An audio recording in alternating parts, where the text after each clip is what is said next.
ഇന്നലെ രാത്രി 10:30 മണിക്ക് അടിമാലി കൂമ്പൻപാറയിൽ മണ്ണിടിച്ചിലുണ്ടായി. ഒരാൾക്ക് ജീവൻ നഷ്ടമായി. ബിജു എന്ന ആളാണ് മരിച്ചത്. അദ്ദേഹത്തിൻ്റെ ഭാര്യ സന്ധ്യ ഇപ്പോൾ ആലുവ രാജഗിരി ആശുപത്രിയിൽ ഇപ്പോൾ ഓപ്പറേഷൻ തിയേറ്ററിൽ അവർക്ക് കാലിന് പരിക്കുണ്ട്. അവരെ ഓപ്പറേഷന് വിധേയമാക്കുകയാണ്. ഇപ്പോൾ ഈ കൂമ്പൻപാറയിൽ സംഭവിക്കുന്നത് എന്താണെന്ന് ചോദിച്ചു കഴിഞ്ഞാൽ, ഈ ധനുഷ്കോടി അടിമാലി ധനുഷ്കോടി ദേശീയപാതയിലാണ് ഈ അപകടം ഉണ്ടായത്. അവിടെ മണ്ണ് മാറ്റുന്നുണ്ടായിരുന്നു. ദേശീയപാതയുടെ നിർമ്മാണത്തിൻ്റെ ഭാഗമായി ഇന്നലെയും മണ്ണ് മാറ്റുന്നുണ്ടായിരുന്നു. ഇതിനിടയിൽ സൂചനകൾ നൽകി മണ്ണിടിച്ചിലുണ്ടാകാൻ സാധ്യതയുണ്ട്, ആളുകൾ ഒഴിഞ്ഞു പോകണം. കുറച്ച് ആൾക്കാർ ഒഴിഞ്ഞുപോയി. അതിനിടയിലാണ് ഈ ബിജുവും ഭാര്യയും ഇത്തിരി ഭക്ഷണം കഴിക്കാനും അതുപോലെ ചില രേഖകൾ എടുക്കാനും വേണ്ടി വീട്ടിലേക്ക് വന്നത്. ആ സമയത്ത് മണ്ണുമലയായിട്ട് ഇറങ്ങി വന്ന് ഇവരുടെ വീടിന് മുകളിലേക്ക് വീണത്. 2 വീടുകൾക്ക് മുകളിലേക്ക് ഈ മല ഒരു പരവതാനി വിരിച്ചതുപോലെ വന്ന് അമർന്നിരുന്നു. കൂറ്റൻ സ്ലാബുകളൊക്കെ ഉണ്ടായിരുന്നു. അപ്പോൾ അതിനിടയിൽ പെട്ടുപോയ ബിജുവിന് മരണം സംഭവിച്ചു. അദ്ദേഹത്തിൻ്റെ ഭാര്യ സന്ധ്യ മണിക്കൂറുകളോളം നീണ്ടുപോയ രക്ഷാപ്രവർത്തനത്തിനൊടുവിൽ പുറത്തെടുത്ത് ആശുപത്രിയിൽ എത്തിച്ചിരിക്കുകയാണ്.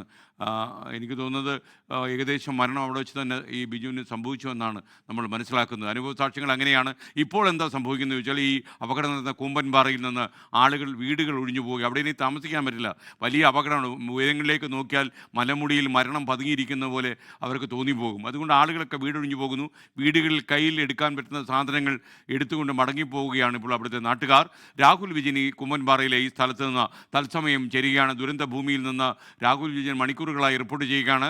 രാഹുൽ, ഇപ്പോൾ സംഭവിക്കുന്നത് ആളുകളെല്ലാം ഒന്നൊന്നായി ഒഴിഞ്ഞു പോകുന്നു.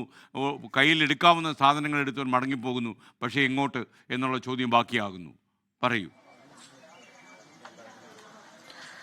തീർച്ചയായിട്ടും എസ് കെ, എങ്ങോട്ട് എന്നുള്ളൊരു ചോദ്യം തന്നെയാണ് ബാക്കി. ഇവർ ഈ സാധനങ്ങളൊക്കെ ഇങ്ങനെ അടുക്കി വെക്കുകയാണ്. ഏതെങ്കിലും ഒരു വാഹനത്തിൽ അത് കൊണ്ടുപോവുക എന്നുള്ളതാണ് അവർ പറഞ്ഞിരിക്കുന്നത്. അത് അവരുടെ പ്രിയപ്പെട്ട വളർത്തു മൃഗങ്ങളുണ്ട്. ഈ ദൃശ്യങ്ങളിൽ കാണുന്ന പോലെ തന്നെ. ഈ മോളുടെ പേരെന്താ? ഇത് കൂടെ കൊണ്ടുപോവാണോ? ആണോ? എങ്ങോട്ടാ പോകുന്നേ? ഒരു വീട് കണ്ടുപിടിച്ചിട്ട് അവിടെ പോയിട്ട് ഈ പൂച്ചക്കുഞ്ഞുങ്ങളെ വയ്ക്കാട്ടിങ്ങനെ. ഒരു വീട് കണ്ടുപിടിച്ചിട്ട് പൂച്ചയൊക്കെ കൊണ്ടുപോകാൻ വേണ്ടിയുള്ള വീട്. വീട്ടിൽ നിന്ന് പോകുമ്പോ വിഷമാണോ? കൊറേ വിഷമുണ്ട്. ആരൊക്കെ ഉണ്ടായിരുന്നു? അച്ഛന്, അമ്മ, ചേച്ചി, ചേട്ടൻ, അമ്മൂമ്മ, പിന്നെ ഞാൻ. എത്ര പൂച്ചയുണ്ട്? 3. 4 ചത്തോയി. അത് കുറച്ച് ദിവസമൊക്കെ ആയി. എസ് കെ, അങ്ങനെയാണ് ഫൈഹ കുട്ടിയുടെ കുട്ടികളൊക്കെ ഉണ്ട്. അതൊക്കെ ആയിട്ടാണ് ഇനിയിപ്പം ഇവരോട് നിന്ന് പോകുന്നത്. നിലവിലെന്തായാലും ഈ സാധനങ്ങളൊക്കെ ഇങ്ങനെ പുറത്തേക്ക് എടുത്ത് മാറ്റി വെച്ചിരിക്കുകയാണ്. ഇതൊക്കെ ഒരു വാഹനത്തിൽ കയറ്റി തൊട്ടടുത്തൊരു പള്ളിയുണ്ട്, അവിടെ എത്തിക്കുക. അതിനുശേഷം ഇവർ ഈ വീട്ടിലുള്ള ആളുകളെല്ലാവരും ക്യാമ്പിലേക്ക് മാറുന്നു എന്നുള്ളതാണ് പറഞ്ഞിരിക്കുന്നത്. ഇവിടുത്തെ വീട്ടിലെ ആ ചേട്ടനോട് നമ്മൾ സംസാരിച്ചിരുന്നു. ഇനി എങ്ങോട്ടേക്കാണ് പോവുക എന്ന് ചോദിച്ചിരുന്നു. അവർക്ക് അറിയില്ല എങ്ങോട്ടാണ് പോകുന്നത് എന്നൊരു കാര്യത്തിന് കൃത്യമായ ഉത്തരമില്ല എന്നാണ് അവർ പറയുന്നത്.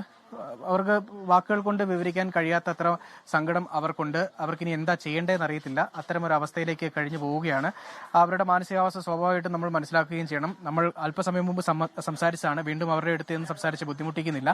അതുകൊണ്ടാണ് അകത്തേക്ക് വീണ്ടും കയറാതിരിക്കുന്നത്. അതുപോലെ തന്നെ ഈ വീടുകളിലുള്ള എല്ലാവരും തന്നെ ഈ ഇവിടുന്ന് ഒഴിഞ്ഞു പോവുകയാണ്. ഒഴിഞ്ഞു പോകാതെ മറ്റു മാർഗങ്ങളൊന്നുമില്ല. ഈ വീട്ടിലുള്ള സാധനങ്ങളൊക്കെ എടുത്ത് പുറത്ത് വെക്കുന്നു. ഇതെല്ലാം ഓരോ വാഹനങ്ങളിൽ കയറ്റിക്കൊണ്ട് പോകുന്നു. അങ്ങനെ പോകാതിരിക്കാൻ കഴിയില്ല. കാരണം ഇതിന് തൊട്ട് മുകളിലാണ് ഈ വീടാണ് ഏറ്റവും അവസാനമായി ഇപ്പോൾ നിലവിലിരിക്കുന്നത്. ഇതിന് തൊട്ട് മുകളിലാണ് ഈ ദേശീയപാതയുള്ളത്. അവിടെ നിന്ന് വീണ്ടും മണ്ണിടിച്ചൽ സാധ്യതയുണ്ട്. അത്രത്തോളം കണ്ട് മണ്ണ് അവിടെ നിന്ന് ഊർന്നു പോന്നിട്ടുണ്ട്. അത് വീണ്ടും വലിയ തരത്തിലുള്ള ആശങ്കയ്ക്ക് ഇടയാക്കിയിട്ടുണ്ട്. മാത്രമല്ല, ഇവിടെയുള്ള ഏകദേശം 50 കുടുംബങ്ങളുണ്ട്. 50 കുടുംബങ്ങളോട് മാറണമെന്ന് നേരത്തെ തന്നെ അറിയിച്ചിട്ടുണ്ടായിരുന്നു. അതായത് കഴിഞ്ഞ ദിവസം ആ മണ്ണിടിഞ്ഞ് വിള്ളലുണ്ടായ ഭാഗത്ത് ആളുകൾ പരിശോധന നടത്തിയതിനു ശേഷം ഇവിടെയുള്ള ആളോട് മാറാൻ പറഞ്ഞിരുന്നു. അങ്ങനെ എല്ലാവരും ക്യാമ്പിലായിരുന്നു. ഈ ബിജുവും ഭാര്യയും മാത്രമാണ് ബന്ധുവീടുകളിലേക്ക് മാറിയത്. അവർ ഇന്നലെ വൈകിട്ട് ഭക്ഷണം കഴിക്കാൻ വേണ്ടി വന്നപ്പോഴാണ് ഈ ദാരുണമായ സംഭവം നടക്കുകയും ചെയ്തു. ഒരാളുടെ ജീവൻ നഷ്ടപ്പെട്ടു. അത് ഏറെ സങ്കടകരമായ കാര്യമാണ്.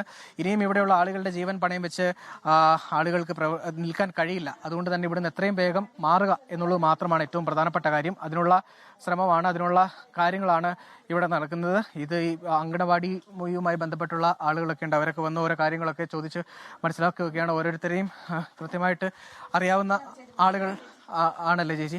അല്ല, ഇവിടെയുള്ള ആളുകളെല്ലാവരും കൃത്യമായിട്ട് അറിയാം. അറിയാം. ഇവിടുത്തെ അംഗൻവാടി ടീച്ചറാണ് നിൽക്കണത്. ഇത് സാർ ശിശുവികസന പദ്ധതി ഓഫീസറാണ്, ICDSന്റെ ഓഫീസറാണ്. ഇതാണ് അംഗൻവാടിയിലെ ടീച്ചർ. ഇവരൊക്കെ അങ്ങോട്ടേക്ക് മാറുമെന്നാണ് പറഞ്ഞിരിക്കുന്നത്. ഇപ്പം തൽക്കാലമായിട്ട് ഓരോ സ്ഥലങ്ങളിലേക്ക് ഇപ്പം ഇവരെ സാധനങ്ങളൊക്കെ മാറ്റിക്കൊണ്ടിരിക്കുന്നു. ക്യാമ്പിലേക്കാണ് ഇപ്പോൾ ആളുകളെല്ലാം മാറ്റുന്നത്. ഇപ്പം അത് കഴിഞ്ഞിട്ട് പിന്നെ സുരക്ഷിതമായ സ്ഥലങ്ങൾ കണ്ടെത്തി മാറ്റേണ്ടതായിട്ടുണ്ട്.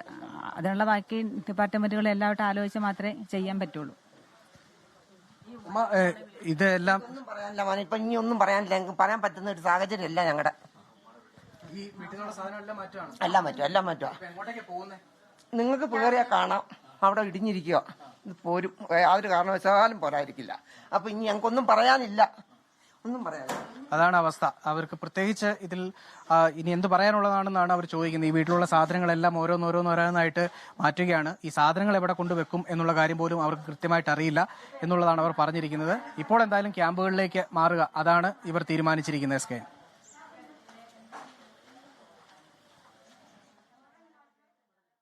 നമുക്കിപ്പം അടിമാലി കൂമ്പൻപാറയിൽ നിന്ന് രാഹുൽ വിജയൻ ചേരുകയായിരുന്നു. മണിക്കൂറുകൾ നീണ്ടുപോയ രക്ഷാപ്രവർത്തനത്തിൽ ഒടുവിലാണ് ആൾക്കാരെയൊക്കെ രക്ഷപ്പെടുത്താൻ കഴിഞ്ഞത്. പക്ഷേ ഏറ്റവും പ്രധാനപ്പെട്ട പ്രശ്നം, ഇനി അവിടെ താമസയോഗ്യമല്ല, എപ്പോൾ വേണമെങ്കിലും എന്തും സംഭവിക്കാം. ഇനിയും മണ്ണിടിച്ചിൽ ഉണ്ടാകുന്നവർക്ക് ആലോചിക്കാൻ പോലും കഴിയില്ല. അപ്പോൾ അവരെ എങ്ങോട്ട് മാറ്റും? നമ്മുടെ പൊതുപ്രവർത്തകരൊക്കെ ആലോചിക്കേണ്ട കാര്യമാണ്. അപകടം വരുമ്പോൾ എല്ലാവരും ദുഃഖാകുലരായി ഈ അപകട സ്ഥലത്ത് എത്തും. അതുമാത്രം പോരാ, ഇവരെ പുനരധിവസിപ്പിക്കുന്നത് എവിടെ എന്നുള്ള ചോദ്യത്തിന് നമ്മൾ തന്നെ ഉത്തരം കണ്ടെത്തണം. വികസനം വേണം തീർച്ചയായിട്ടും, എന്നാൽ വികസനത്തിൻ്റെ രക്തസാക്ഷികളായി നമ്മുടെ ജനങ്ങൾ മാറാൻ പാടില്ല. ലോകത്തെവിടെയായാലും ഏത് സമയത്തും 24 വാർത്തകളും ഓഗ്മെന്റഡ് റിയാലിറ്റി പാക്കേജുകളും എക്സ്പ്ലെയിനറുകളും വിശദമായി കാണാൻ ഞങ്ങളുടെ YouTube ചാനൽ നിങ്ങൾക്ക് സബ്സ്ക്രൈബ് ചെയ്യാം.